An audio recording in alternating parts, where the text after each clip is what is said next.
আমি কিন্তু এটা ভালোভাবে নিতেছি না। ডাকাত প্রত্যেক রাতে আতঙ্ক, এটা মানুষের জন্য ক্ষতিকর।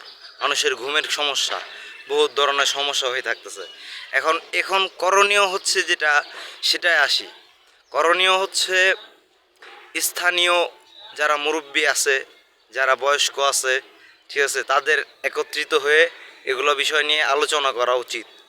তাও আবার সঠিক আলোচনা সাপেক্ষে কিছু শান্তিরক্ষীয় পোলাপান হোক, ইয়াং জেনারেশন হোক, বা যারা রাস্তাঘাটে থাকলে ভালো হয়, ঠিক আছে, তাদেরকে শান্তিরক্ষী হিসাবে কয়েকদিন আপাতত প্রশাসন যতদিন না ইয়েতে আসতেছে ততদিন পর্যন্ত রাস্তাগুলো পাহারা দেওয়া উচিত, ঠিক আছে। এই যে গেট ভাঙচুর করতেছে, বাড়ি ভাঙচুর করতেছে, ঠিক আছে, এটা এক ধরনের